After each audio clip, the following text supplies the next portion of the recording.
사랑하는 영락교회 지체들에게 주 안에서 평화 인사를 전합니다. 오늘은 2023년 9월 12일 화요일입니다. 오늘의 북상 본문은 민수기 12장 1절로 16절까지의 말씀입니다.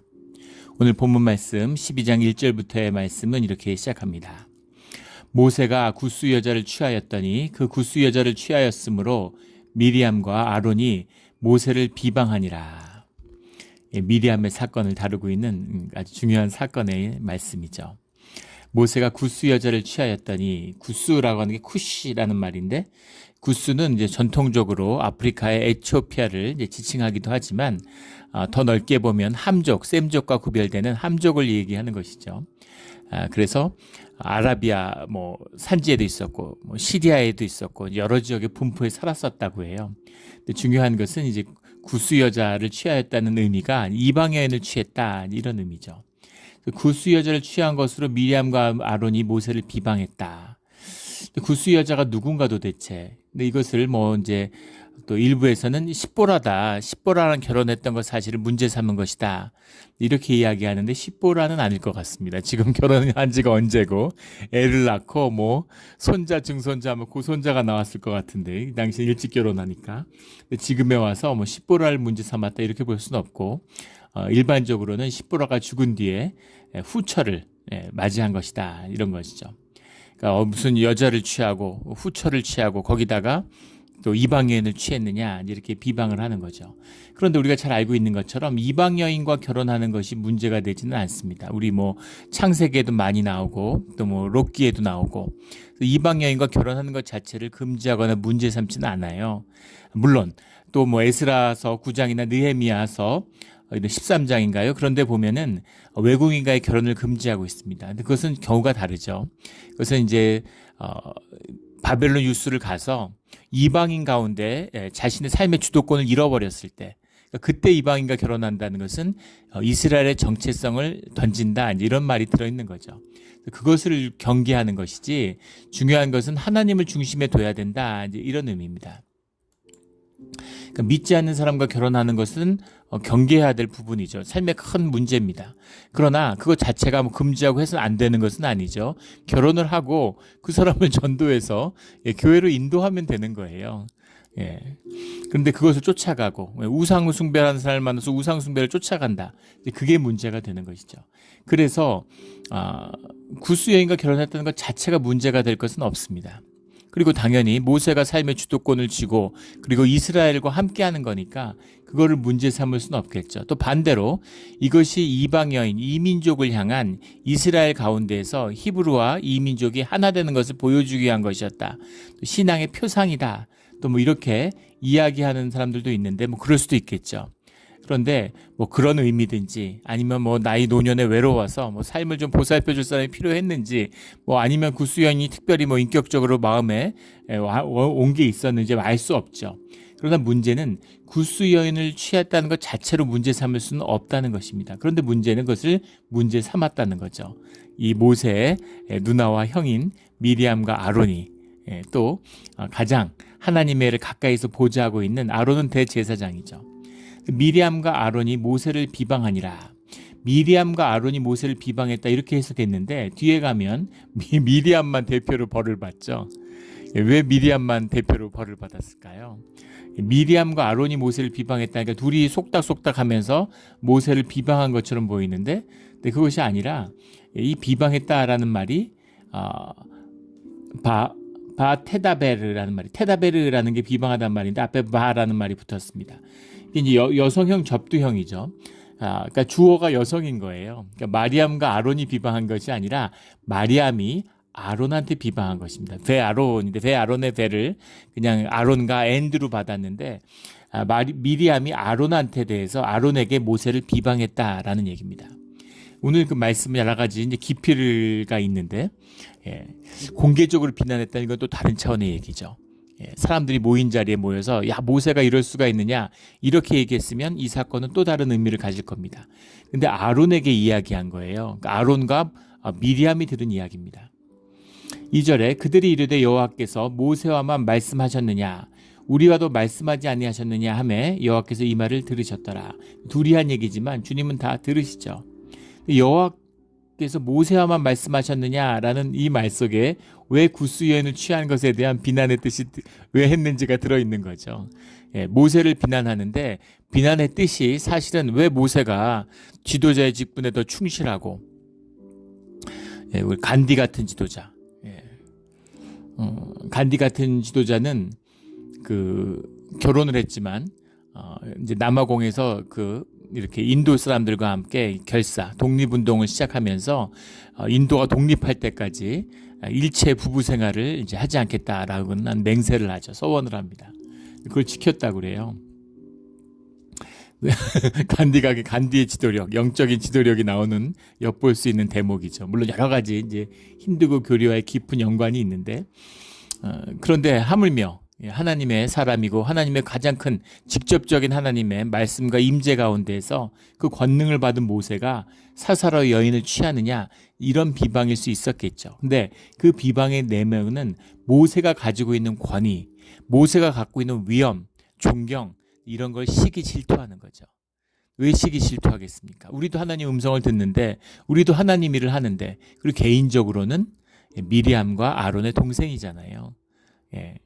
미리암과 아론의 동생이고 사적으로는 자기가 누나고 형인데, 그리고 우리도 하나님 음성 듣는데 왜 모세만 이렇게 별다른 권위를 가져?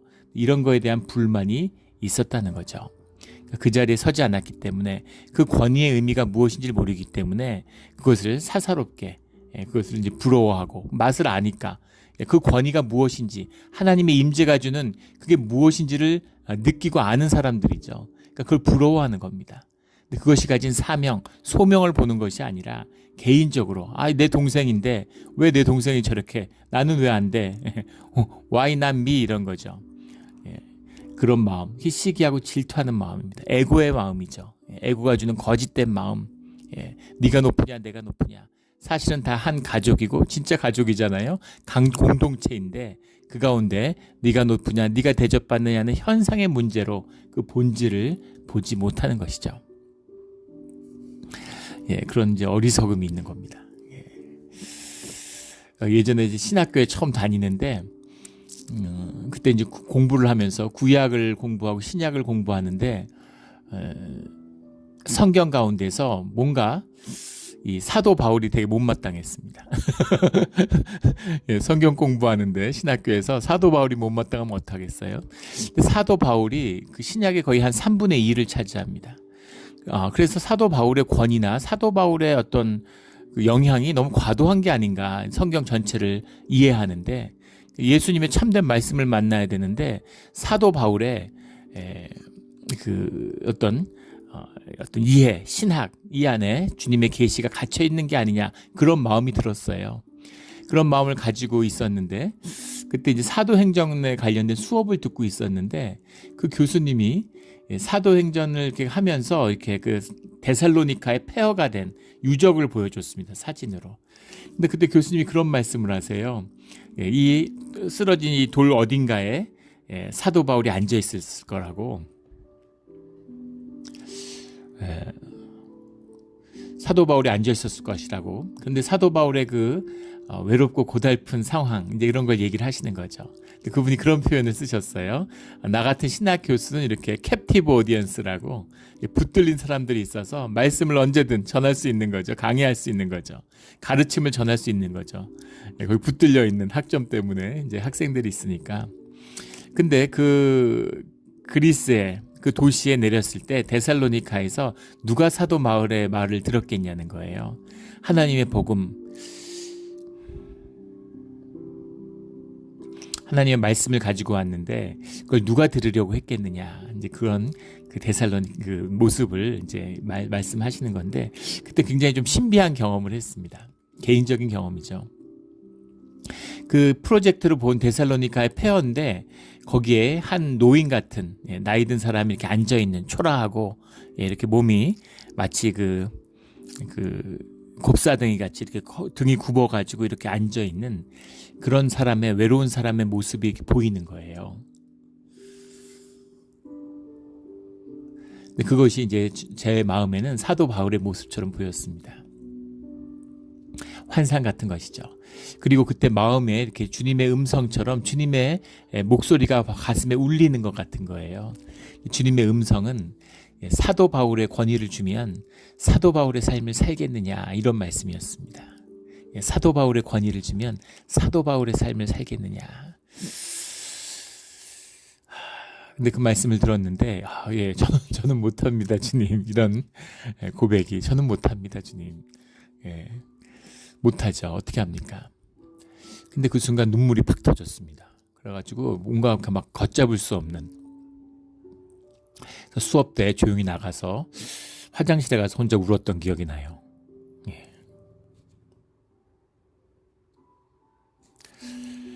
그런 것이죠. 사명입니다. 주님이 인도하시는 소명이에요. 그걸 보지 못하고 모세가 권위가 있고 존경받는 것 같아, 영향력이 있는 것 같으니까 그걸 시기 질투하는 이런 미리암과 아론의 어리석음이죠.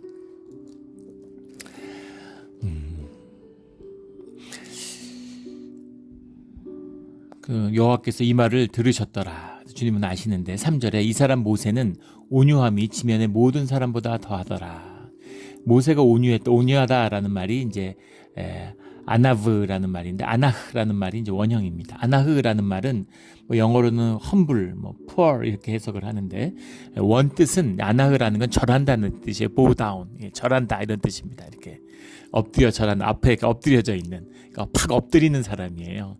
그게 겸손한 사람입니다. 주 앞에서 온유한 사람이에요. 주님 앞에 엎드려 있는, 자기를 높이지 않는, 자기가 이렇게 보좌에 앉으려고 하지 않는, 자기가 사람들 앞에 서려고 하지 않는 그런 사람이었다, 이런 것이죠. 모세는 왕자로 자랐습니다. 그것도 애굽의 왕자로 자랐어요. 세상에 거칠 게 뭐가 있겠습니까?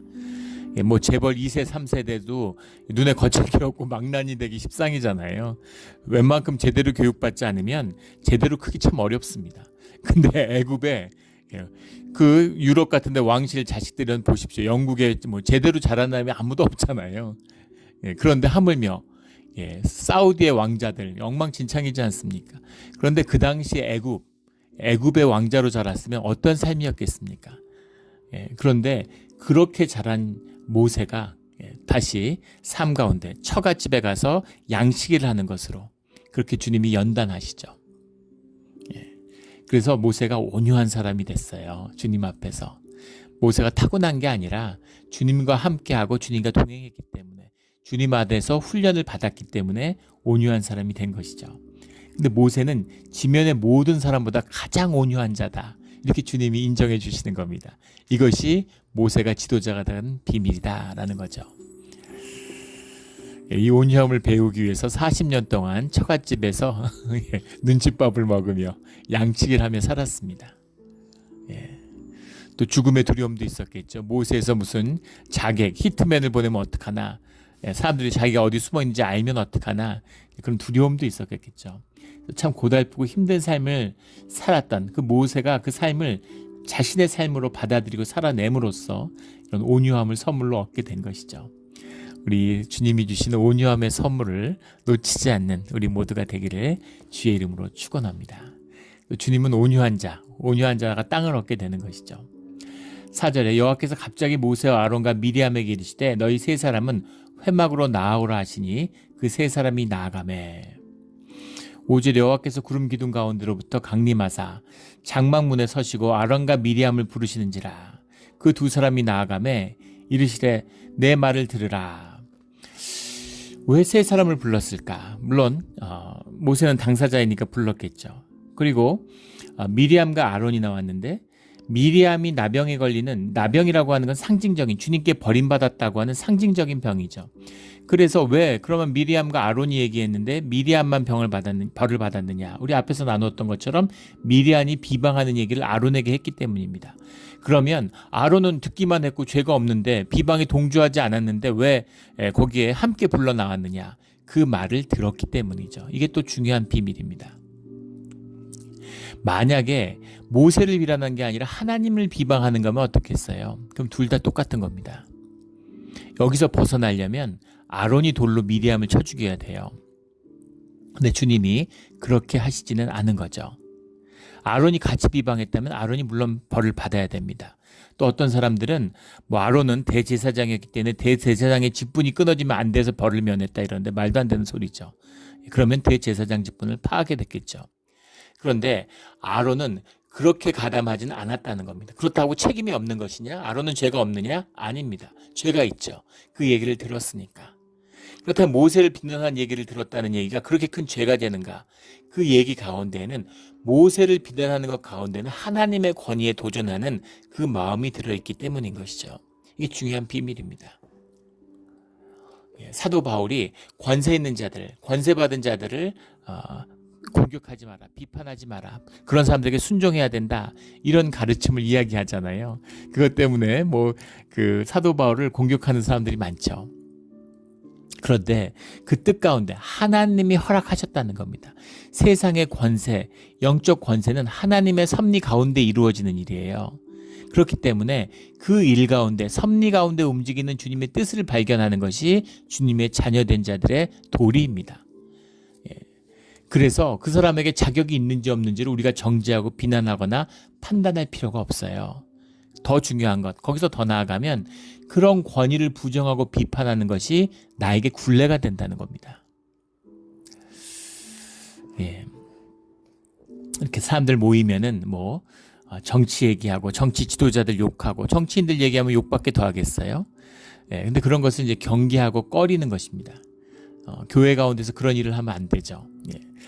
누가 왜 그런 일을 하면 안 되느냐 이렇게 물어보셔서 제가 그런 교회에서 모여서 정치인들 욕하고 이러면 마귀가 찾아온다고 같이 놀자고 그렇게 말씀드렸어요. 사실입니다. 마귀가 찾아와서 마귀하고 같이 놀면 어떻게 되겠어요? 정죄하고 판단하는 자리, 내의 에고의 거짓이 있는 자리, 그런 곳에 마귀가 함께하죠. 마귀가 함께 놓으면 재앙을 불러오는 것입니다. 성령이 마귀와 놀겠습니까? 내 인격이 마귀를 초청하는데 주님이 조용히 물러나시죠. 재앙이에요. 그런 짓을 하면 안 되는 것입니다. 거기서 더 나아가서 그 권위를 비난하는 내 목소리, 내 판단이라고 하는 것, 내 영에 누가 묶여 있어요? 교회가 묶여 있을 수도 있겠지만, 교회가 묶여 있다면 그런 모습이 나오지 않겠죠. 내 자식을 내가 묶고 있다는 겁니다. 그래서 그런 영적인 권위가 무너지는 것의 최대 희생자가 자식들이에요. 대통령 욕하고 무슨 담임 목사 욕하고 선생님 욕하고 학교 선생님 욕하고 교장 선생님 욕하고, 그것이 자녀의 삶을 망친다는 겁니다. 심리학자들도 이야기를 하죠. 부모가 계속 권위를 비난하거나 정죄하거나 욕을 하면은 그 권위를 형성하는, 내면의 권위를 만드는 거잖아요. 집에서 엄마가 아빠 욕하고 네 아빠는 이런 사람이야 이런 소리하고, 네 할아버지는 이런 사람이야 이런 욕하고, 이러면 내면의 권위가 제대로 형성되겠어요? 권위라는 것이 자기의 힘이에요. 그 나라의 권위를 세우는 것이 그 나라의 힘입니다. 그래서 권위를 세워가는 것, 그 권위를 잘 만드는 게 이 기독교 문명의 사실은 그 유산이죠. 그걸 세상에서 가장 잘 만드는 나라가 미국이에요. 가장 못 만드는 나라가 한국입니다. 일본, 중국만도 못하죠. 얼마나 권위가 없습니까? 서울대 박사에도 아무 권위가 없어요. 사람들이 똑똑하다 그러고 똑똑한 사람이라고 뽑았다 그러는데, 그런데 거기서 박사 받아봐야 외국 박사라고만 인정해주지 한국 박사 인정 안 하는 겁니다.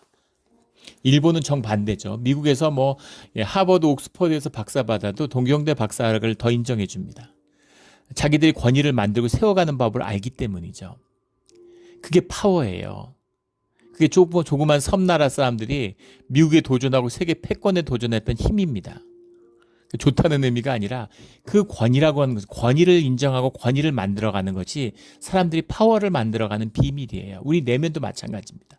권위를 내면하고 내 내면의 다양한 인격을 통합시키고 그것을 권위에 순종하는 법을 배움으로써 내면의 힘을 만들어가는 것이죠. 물론 그 권위의 순종의 대상은 주님이어야 합니다. 그런데 그것은 우리 궁극적인 목표이고, 그것을 부모를 통해서, 형제 가운데에서, 학교에서 배워가는 것이죠. 근데 그걸 파괴해요. 자녀가 똑똑한데 좋은 학교 나왔는데 빌빌하는 애들이 있습니다. 비실비실하는 거예요. 그런 경우는 예외 없습니다. 다 부모들이 그 권위를 제대로 가르치지 못했기 때문이에요. 그걸 제대로 배우지 못한 분들이 이민으로 옵니다. 권위를 싫어해요. 권위를 미워. 권위에서 사랑받고 권위가 나를 보호하고 권위가 나를 지켜주는 그것을 배우면서 자랐어야 되는데 그런 경험이 없어요. 권위가 폭력적이고 권위한테 상처받고 한국에 다 그렇잖아요. 좋은 선생님, 좋은 아빠를 못 만났으니까, 좋은 지도자들을 못 만났으니까. 그러니까 이민 와서 교회에 오니까는 이 권위만 보면 파괴하려고, 권위만 보면 물어뜯으려고 그래요. 예. 장로라 그러면 장로 뭐 방회 이런 게 마음에 안 들고, 장로교가 마음에 안 들고, 목사가 마음에 안 들고, 예. 권위만 있어 보이면 물어뜯으려고 그러고 비방하고, 그건 물론 마귀의 역사가 있죠. 그러나 그런 일들이 일어나는 겁니다. 비극이죠. 최대 피해자가 자식이에요. 절대로 못 끊습니다. 영이 열려서 그 굴레를 자식이 쓰는 걸 봐야 그걸 끊을 수 있죠. 주님이 그걸 끊게 해주시는 방법이에요. 예, 정치 지도자가 마음에 들겠습니까? 예, 한국 대통령, 미국 대통령 마음에 들겠습니까? 예, 마음에 안 들죠. 그러나 욕할 필요가 없다는 거예요. 이게 중요한 것입니다. 예, 그것을 들은 자도, 그 비방을 들은 자도 그 비방에 참여하는 자인 거죠. 비방의 의식에, 비방의 제사에 참여하는 거예요. 들은 자도 똑같은 겁니다. 귀를 씻어야 돼요. 그래서 진영 밖으로 나가야 되는 겁니다. 그것을 욕을 한 자를 그 사람이 그 돌로 침으로써 거기서 끊어져야 되는 것이죠. 그게 그 비밀이에요. 예전에 교회 처음 왔는데 깜짝 놀랐습니다. 교회 중직자가 교회에서 욕을 해요. 육두문자를 입에 올리는 겁니다. 굉장한 충격을 받았어요. 더 충격을 받았던 건 그걸 그 주변에 듣고 있는 분들이었어요. 교회 재직들인데 제가 그분들 한 분 한 분 다 만나서 이야기했습니다. 어떻게 그럴 수가 있느냐 이렇게 물어보니까 그분이 뭐 이렇게 상처가 많아가지고 이렇게 뭐 불끈불끈 화가 올라온다는 거예요.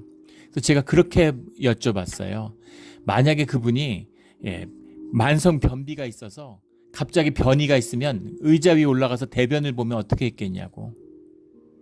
그럼 그분은 변비가 있으니까 아무 때나 필요하면 대변 봐야 돼. 이렇게 하겠냐고. 그렇게는 안 한다는 거죠. 어떻게 그럴 수가 있냐고. 그거보다 더 부끄럽고 수치스러운 일이라고 얘기했습니다. 그걸 얘기하는 분은 어두워서 못 봐서 그런다 할지라도 그것을 들은 사람들은 그 한 사람들보다 더 나쁠 수도 있어요. 그것입니다. 마귀의 제사에 참여하는 거예요. 그런 짓을 하면 안 됩니다. 절대 안 돼요. 교회에서는. 지금 그게 끊어졌죠. 상상도 못하고. 감사한 일입니다. 우리가 했겠습니까? 성령이 함께하기 때문에 그게 지켜지는 거예요. 이 임재가 소멸하면 다 끝장입니다. 근데 모세를 비방했다고 하는 것은 주님의 임재가 끊어질 수 있는 그런 사건이 된다라는 의미죠. 그래서 뭐 누나하고 형이 모여가지고 동생 비방하는 그런 사적인 얘기가 아니라는 겁니다. 그래서 미리암의 사건이 중요한 거예요. 미리암이 벌을 받은, 동생 욕 좀 했다고 나병을 받아가지고 막 몸에서 고름이 나고 몸이 다 썩어지고, 그리고 그걸로 격리되고. 미리암이 여자 선지자였잖아요. 미리암의 노래에 나오는, 미리암의 노래가 출애굽기에 나오지 않습니까? 15장인가요? 미리암의 노래. 그렇게 사람들에게 권위 있고 막 존경받고 여선지자인데, 그런데 하나님 비방했다고 나병 걸려가지고 격리되니까 이런 망신이 어디 있어요? 얼굴을 들겠습니까? 얼마나 부끄럽겠어요? 왜 이렇게까지 하셔야 되냐? 그것이 완전히 끊어져야 되기 때문입니다. 완벽하게 끊어져야 되기 때문이에요. 그것을 주님이 하신 것이다 라는 거죠. 6절에 내 말을 들으라. 기가 막힌 표현인데, 우리말로 하면 내 말을 들으라 라는 말인데, 이걸 히브리 원문으로 보면 시무 나 더바라이라는 말입니다. 시무라는 게 hear, 들어라 이런 말이죠. 더바라이라는 게 my words 이런 말입니다. 근데 주변에 나가 들어있어요. 나 이걸 해석이 안 되어 있는데, 나라는 것이 뭐 지금 이런 뜻도 있지만 나라는 말이 프레이입니다. 기도하다 이런 뜻인데, 이게 무슨 말이냐면 잘 들어야 돼. 아주 귀를 열고 정말 집중해가지고 진짜 제대로 알아들어 이런 뜻입니다. 나가 들어갔다는 건 내가 말하는데 이건 그냥 말이 아니야. 이건 명심해야 돼. 제대로 알아들어야 돼. 이렇게 말씀하시는 거죠. 그냥 주님이 말씀하셔도 제대로 알아들어야죠. 근데 주님이 이렇게까지 말씀하실 정도면 얼마나 중요한 얘기겠습니까? 이 주님이 제대로 제대로 알아들어. 이렇게 말해. 정말 귀를 기울이고 마음을 열고 정말 귀 있는 자는 들을 자다. 이건 제대로 알아들어야 되는 얘기야. 진실로 진실로 이르노니 이런 말씀인 거죠. 진실로 진실로 꼭 알아들어야 돼. 이 말은 절대 잊으면 안 돼. 이런 말이에요. 너희 중에 선지자가 있으면 나 여호와가 환상으로 나를 그에게 알리기도 하고 꿈으로 그와 말하기도 하거니와. 환상이라는 건 많이 나오는 말이죠. 라흐라는 말, 보다라는 겁니다. 보는 것으로 우리의 감각 안에 주님이 계시하신다는 거죠. 또 꿈으로 우리 무의식 가운데 잠들었을 때 무의식을 통해서 할람이라는 거, 꿈을 통해서 주님이 말씀하시죠. 그런데 7절에 내 종 모세와는 그렇지 아니하니 그는 내 온 집에 충성함이라. 온 집이라는 건 회막뿐만 아니라 모든 이스라엘 공동체 가운데 그는 충성했다. 충성함이라 이렇게 해석했는데 내 에만이란 말입니다. 내 에만이라는 말인데 내 에만이라는 말이 이제 원형이 아만이라는 말이 아만이라는 말이 이제 진실하다 이런 뜻입니다. 거짓이 없다. 거짓이 없어요. 그 삶의 모든 것에. 그러니까 100% 주님 앞에 온전히 드러나 있는 그런 삶을 사는 사람이다. 주님 앞에 감추는 것이 아무것도 없다. 이런 것입니다. 우리 삶을 한번 들여다보십시오. 주님 앞에 감추고 싶은 게 없겠어요? 예. 뭐 부흥 강사 이런 분들 뭐 예전에 보면은 뭐 이렇게 그 부흥회 하다가 천국에 가면 주님이 무슨 예전에는 이제 그런 거 봤잖아요. 그 슬라이드처럼 쫙 해가지고 우리의 삶을 다 보여주신다고. 주님이 그렇게 하시겠습니까? 주님이 절대 그렇게 하지 않으실 것 같아요. 주님이 눈 감아주시고 보지 않으시는 겁니다. 내 부끄러운 모습, 나 이런 건 주님한테 좀 감췄으면 좋겠네. 이런 모습 주님이 보시면 안 되는데 주님이 안 보세요. 근데 우리 삶에 드러날 게 아무것도 없어서 우리와 함께하지 못하신다고 생각해 보십시오. 얼마나 비극입니까? 그런데 주님 앞에 감출 것이 아무것도 없는 이게 주님이 원하시는 삶, 주님과 하나 됐다라는 의미죠. 주님과 하나 된 겁니다. 주님이 하나 됐다는 것이 우리가 육신을 입고 있는데 육신 안에 우리의 영이 갇혀 있는데 주님의 영이 우리와 함께한다는 게 어떤 의미겠어요? 우리가 주님과 함께하면 우리 육이 없어집니까? 우리가 뭐 우리를 초월해서 뭐 어떻게 되나요? 아니죠. 우리 삶 가운데 육을 입고 살지만 육 가운데 주님 앞에 감출 것이 아무것도 없는 주님과 늘 함께 동행할 수 있는 것이죠. 이렇게 되면 얼마나 좋겠습니까? 이렇게 돼야죠. 이런 삶을 같이 누리고자 주님이 십자가의 피를 흘리신 거죠. 우리 온 삶에서 주님 앞에 진실한 충성한 건 당연한 겁니다. 충성하다는 번역이 좀 그런데 충성 안 하면 주님이 말씀을 안 하세요. 주님께 순종하지 않는데 무슨 말씀이 임하겠어요. 이건 당연한 겁니다. 그런데 충성했다는 게 주님이 말씀하면 복종했다 이런 의미가 아니라 주님 앞에 아무 거짓이 없는 모든 삶이 드러난 그러니까 주님 앞에 머무를 수 있는 것이죠. 모세는 그런 사람이다 이런 얘기입니다. 8절에 그와는 내가 대면하여 명백히 말하고 페라는 말인데 페라는 게 마우스예요. 입과 입을 대했다. 그러니까 마주보아서 얘기하는 대화하는 것처럼 이렇게 마주보기 그러니까 얼굴을 마주보지 않는데 어떻게 입을 마주보겠어요. 그래서 입을 마주보고 이야기하는 명백히 이야기하는 이제 그런 사이다. 은밀한 말로 하지 않고 계시적으로 뭐 환상을 통해서 꿈을 통해서 얘기하지 않으신다는 거죠. 또 여호와의 형상을 보고는 이제 이것이 굉장히 신학적으로 이제 깊은 얘기인데 뭐 이 얘기를 다 나눌 수는 없습니다. 여호와의 형상을 봤다는 게 무슨 이야기일까? 주님은 영이시죠. 그건 무슨 얘기입니까? 현상적으로나 가시적인 어떤 그런 것에서 주님이 제한될 수 없는 분이라는 분입니다. 제한해서 보여주시는 거지 주님은 그것을 초월하는 분이죠. 그런데 여호와의 형상을 봤다. 이게 무슨 말일까요 도대체? 여호와의 형상을 어떻게 보나요? 여호와의 형상이라는 것 자체가 우리가 볼 수 없는 것인데 초월인데 형상을 어떻게 보느냐 이런 문제입니다. 그렇다면 이런 게 있죠.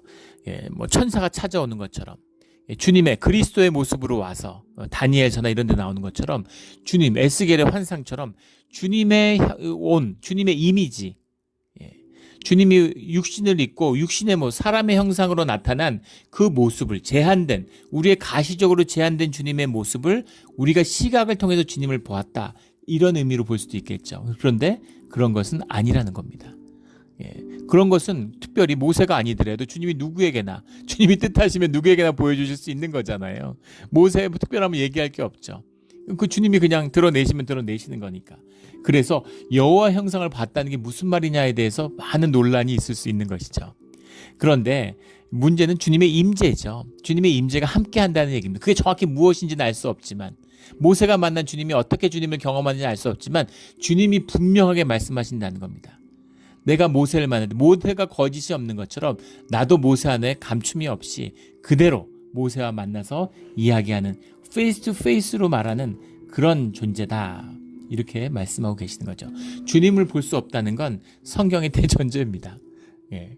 그러니까 주님의 임재를 경험하고 만난다. 예. 어떻게 만나는 것인지를 정확히 규정하기는 어렵겠지만 그렇게 깊은 주님의 임재 안에 들어있는 것이 모세다. 예. 이런 것이죠. 이 진실을 분명히 확인시켜주고, 그리고 주님이 그들 향하여 진노하시고 떠나심에 10절에 미리암을 본즉 나병에 걸렸는지, 아론은 대제사장이니까 미리암이 나병에 걸린 걸 확인하고 판단해야 할 사람은 아론이죠. 아론이 보니까 미리암이 나병에 걸린 거예요. 예. 11절에 아론이 이에 모세에게 이르되 슬프도다 내 주여, 이렇게 얘기하는 겁니다. 동생이라고 가볍게 봤는데 슬프도다 내 주여, 동생이지만 아도니라고, 내 주여, 아도니는 종이 주인을 부르는 얘기죠. 예. 주인님, 이런 얘기입니다. 그러니까 그 관이에 완전히 순복했다는 얘기죠. 슬프도다라는 게 이제 비 이런 말인데, 예, 플리즈 이런 말입니다. 제발 이런 말이에요. 제발 주인님, 이런 말입니다. 주님한테 해야 되는 고백인데 주님의 임재를 강하게 경험하니까 그냥 거기에 수그러진 거죠. 모세를 주님처럼 대하는 겁니다. 예. 예, 이거예요. 이게 순종입니다. 그 가톨릭의 사제들이 서품 받을 때 보면 그 부제가 사제 앞에 완전히 엎드려가지고 손을 이렇게 쫙 뻗고 코를 이제 땅바닥에 대죠. 완전히 엎드립니다. 발 밑에. 그걸 보면 상당히 충격이죠. 어떻게 저렇게 하지? 아니 같은 사람이고 같은 뭐 주님의 사역자인데 뭐 저렇게까지 무슨 신발 밑에 발 밑에다가 이렇게 그 사제 앞에 무릎 꿇는 게 엎드리는 게 아니죠. 주님 앞에 엎드리는 겁니다. 주님을 높이고 주님의 권위를 앞에 순종하기 때문에 주님이 세운 직분을 받아들이고 그 권위를 인정하는 것이죠. 안수 집사가 뭐 장로만 못해서 인격적으로 사람이 못해서 아니죠. 사람이 더 높고 인격적으로 높을 수도 있죠. 주님이 세운 직분 앞에, 주님의 권위 앞에 순복하는 것이죠. 그런 겁니다. 슬프도다 내 주여, 어리석은 일을 하여 죄를 지었사 청하건대 그 벌을 우리에게서 돌리지 마소서. 12절에 그가 살이 반이나 썩어 모태로부터 죽어 나온 자에게 같이 되지 않게 하소서. 애가 태어날 때 생명과 그 생명에 막 하고 울면서 태어나는 그 생명의 왕성함, 이거를 그 고통 가운데 경험하는 엄마의 희열과 감사잖아요. 그런데 어렵게 애를 낳았는데, 그 고통 속에서 애를 낳았는데 애가 안에서 죽어가지고 썩어서 나왔다. 이거보다 비참하고 이거보다 비극은 없죠. 하나님의 일을 하고 하나님을 섬긴다고 하는데 하나님한테 저주받아갖고 나병에 걸렸어요. 이게 이 비극. 그리심산에 축복을 받으려고 나갔는데 에발산에 저주를 받았어요. 교회에 나오면 복을 받아야 되는데 교회 다니면서 상처와 저주로 얼룩져요, 삶이. 이런 걸 이야기하는 거죠. 그렇게 되지 않게 해주십시오. 이런 이야기입니다. 13절에 모세가 여호와께 부르짖으되 하나님께 원하건대 그를 고쳐주옵소서 하고 얘기하니까, 모세와 하나님은 하나니까 모세가 간구하는 거 하나님이 들어주시죠. 여호와께서 모세에게 이르시되 14절에 그의 아버지가 그의 얼굴에 침을 뱉었을지라도 그가 이레 동안 부끄러워하지 않겠느냐. 그를 진영 밖에 이레 동안 가두고 그 후에 들어오게 할지니라 하시니. 그의 아버지가 그의 얼굴에 침을 뱉을지라도 신명기 25장에는 이사야서 50장에도 나오고 유대인들의 형벌이죠. 그 사람의 범죄와 어떻게 부모가 자식이 죄졌다고 자식 얼굴에 침을 뱉습니까? 그 자식의 범죄와 구별짓는다라는 뜻이죠. 구별이 돼야 용서도 하지 않겠습니까? 똑같은 나쁜 놈이고 똑같은 도둑놈이면 누가 누구를 용서해요? 주님 안에 있는데 그 안에 있고 너는 우리의 안에서 죄로 인해서 분리된다라는 뜻이죠. 그래야 그것을 품고 용서하고 받아들일 수 있는 겁니다. 그래서 이랫동안이라는 말이 교회 이제 성경에 야훼 이레가 나와서 이거를 뭐 그런 분은 우리 교회 없겠지만 가끔 보면 헷갈리는 분이 있습니다. 야훼 이레라고 할 때 이레는 히브리어죠. 예, 그래서 준비된 사람, 뭐 보다 이런 뜻이 들어요. 야훼가 보았다, 야훼가 준비하셨다, 야훼가 여호와 이래 우리가 얘기하는 주님이 공급하신다 이제 이런 의미가 들어있는 것이고, 이래 동안 할 때 이래라는 건 순우리말이죠. 7일을 의미하는 거죠. 예,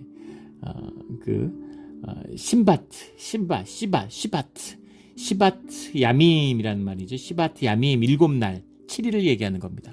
그래서 이것이 뭐 숫자적인 의미의 7일이 아니라 주님이 정하신 기간을 얘기하는 거죠. 7이라는 건 주님의 숫자니까 주님이 정한 대로 구분된 시간을 갖고 병이 완치되면 그러면 들어와라 이런 이야기입니다. 네, 그렇게 이 미리암이 비방했던, 어떻게 보면 작은 사건 같은, 미리암이 아론한테 가가지고 모세를 비방한, 어떻게 보면 한없이 작은 이야기 같은 이 이야기를 통해서 주님이 하나님의 임재와 권위와 주님이 세우시는 지도력, 이런 것들을 순복하는 것의 의미가 무엇인가라는 것을 분명히 말씀하고 계십니다. 오늘 말씀은 작은 사건이고 짧은 말씀이지만 굉장히 깊고 우리에게 굉장히 유익한 그런 말씀의 뜻이 들어있어요. 이 말씀의 뜻을 깊이 깨달아서 우리 모두 다 에발선의 저주를 끊고 그리심선의 축복으로 나아가는 우리의 신앙의 자리, 교회 생활이 되기를 주의 이름으로 축원합니다. 아멘. 우리 함께 기도드리겠습니다. 하나님 아버지 감사합니다. 우리가 주님의 영을 받아서 영이 좋은 것을, 주님의 영이 주는 기쁨과 즐거움과 권위와 그것이 참된 것임을 잘 압니다. 그러나 그 모든 것의 원천, 그 모든 것에 주는 주님 한 분이심을 주님 앞에 다시 한번 고백드립니다.